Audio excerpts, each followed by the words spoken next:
नमो नमः सर्वेभ्यो।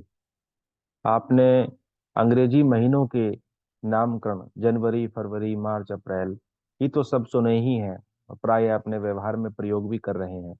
लेकिन क्या आप जानते हैं कि हमारे वास्तविक हिंदी महीनों के नाम क्या हैं?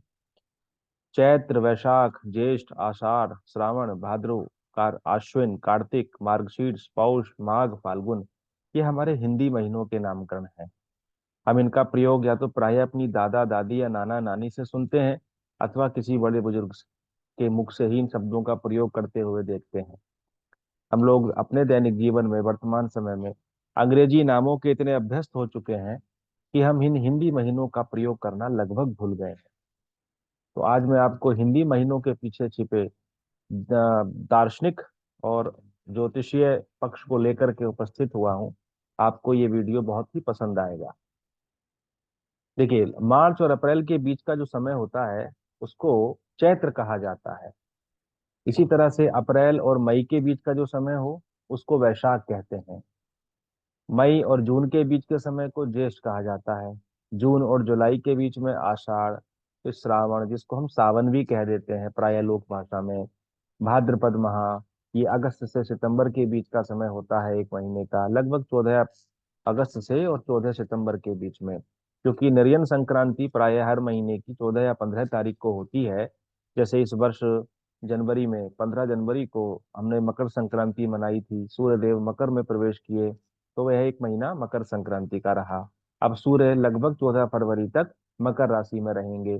14 या 15 फरवरी को सूर्य देव मकर से अगली राशि यानी कुंभ में प्रवेश करेंगे, तो कुंभ की संक्रांति होगी। लेकिन अन्य संक्रांतियों का इतना महत्व नहीं है जितना मकर संक्रांति का है।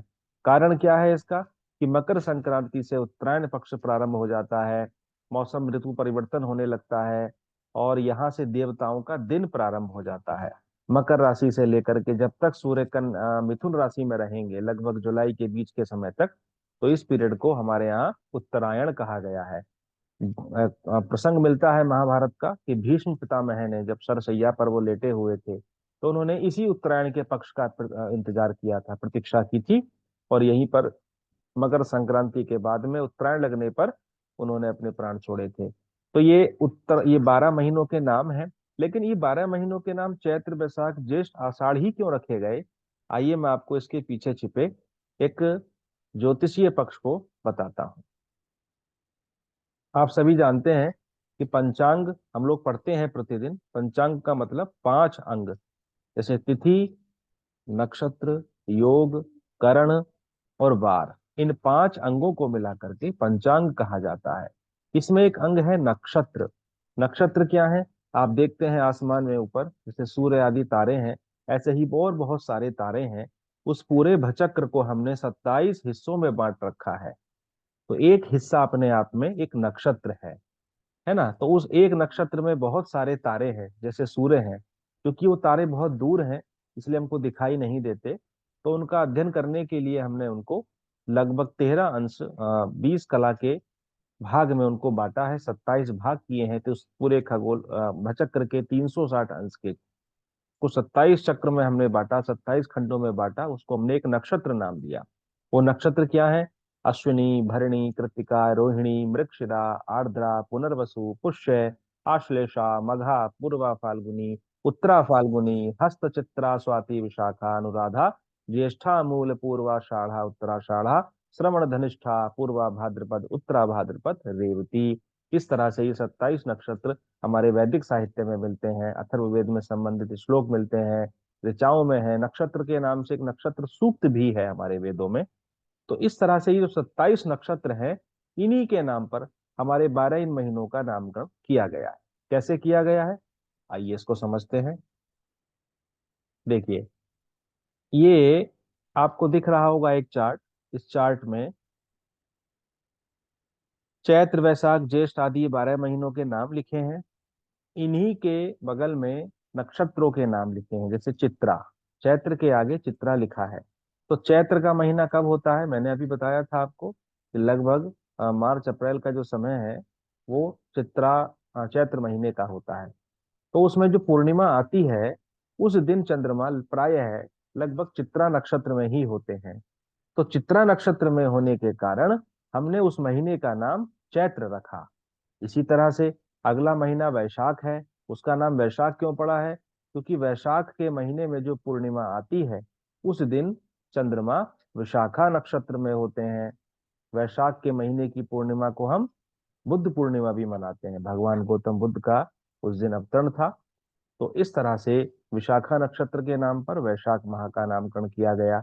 ज्येष्ठ माह क्यों कहते हैं? क्योंकि ज्येष्ठ के महीने में जो पूर्णिमा आती है, मतलब जिस जिस महीने में जो पूर्णिमा आती है उस दिन चंद्रमा जिस नक्षत्र में होते हैं उसी नक्षत्र के नाम पर हमारे महीनों का नामकरण किया गया है। जैसे ज्येष्ठा के नाम पर ज्येष्ठ रखा गया है, पूर्वाषाढ़ा नक्षत्र के नाम पर आषाढ़ महीना कहा गया है, श्रवण नक्षत्र के नाम पर श्रावण कहा गया है, हम उसको प्रायः सावन भी कहते हैं। पूर्वा भाद्रपद नक्षत्र के नाम पर भाद्रपद रखा गया है, उसको हम प्रायः भादो भी कहते हैं। अश्विनी नक्षत्र के नाम पर आश्विन रखा गया है, इसको हम क्वार कहते हैं, सितंबर अक्टूबर का समय। कृत्तिका नक्षत्र के नाम पर कार्तिक रखा गया है, जिसमें दीपावली का हम पर्व मनाते हैं, अमावस्या को। आ, इस तरह से गंगा स्नान का पर्व हम लोग मनाते हैं कार्तिक में पूर्णिमा को। मृगशिरा नक्षत्र के नाम पर मार्गशीर्ष रखा गया है, पुष्य नक्षत्र के नाम पर पौष रखा गया है। इसी तरह से मघा नक्षत्र के नाम पर माघ महीने का नामकरण किया गया, उसको महा भी कहते हैं, अब महा का महीना भी शुरू होने जा रहा है। और पूर्वा फाल्गुनी नक्षत्र के नाम पर फाल्गुन महीने का नामकरण किया गया है। तो ये द्वादश महीनों के नामकरण की जानकारी के पीछे ज्योतिषीय तथ्य था। आपको जानकर के आश्चर्य होगा कि प्राचीन वैदिक काल में इन 12 महीनों के चैत्र वैशाख इत्यादि के नाम पर हम मधु माधव शब्द का प्रयोग करते थे। चैत्र और वैशाख को मधु माधव कहा जाता था। इसी तरह से ज्येष्ठ और आषाढ़ को शुक्र और शुचि माह कहते थे। इसी तरह से ये नामकरण जो है कि चैत्र वैशाख ज्येष्ठ आषाढ़ श्रावण भाद्रपद क्वार कार्तिक अगन पूष महा फागुन के नाम पर इन वैदिक शब्दों का प्रयोग होता था। मधु माधव शुक्र शुचि नभ नभस्य ईश ऊर्ज सह सहस्य तप और तपस्य, है ना, तपस्य फागुन को कहते थे। तो ये नामकरण था और ये इसके पीछे का एक ज्योतिषीय कारण था। इसमें ये कुछ शब्द हैं, जैसे चैत, हरियाणवी भाषा में देखें अगर आप तो चैत्र को वहाँ लोग चैत कहते हैं, वैशाख को वैशाख कहा जाता है, ज्येष्ठ को जेठ कहते हैं। जेठ हमारे यहाँ जो जेठ शब्द बना ना, जेठ, जेठ और देवर देवरानी, तो जेठ शब्द वो दरअसल ज्येष्ठ का ही अपभ्रंश है, ज्येष्ठ कहते हैं जो बड़ा है। इसी तरह से आषाढ़ शब्द से साढ़ बन गया है, श्रावण शब्द से सामण कहते हैं हरियाणवी में, भाद्रपद को भदुआ कहा जाता है वहाँ, इस तरह से ये नाम है। पौष को पहो कहते हैं और मार्गशीर्ष को मंगशीर कहा जाता है। मार्गशीर्ष महीने को पहले हम अग्रहायण भी कहते थे, अग्रहायण, अग्र माने आगे, यानी किसी कालखंड में इस यहीं से जो है हमारे वर्ष की शुरुआत होती थी, हिंदी महीने का प्रथम ये माह होता था किसी कालखंड में। अब तो हम चैत्र से शुरुआत करते हैं। मार्गशीर्ष महीने की महत्ता को भगवान कृष्ण ने गीता में भी जो है बताया है कि मासा नाम मार्गशीर्षो हम, महीनों में मैं मार्गशीर्ष हूँ।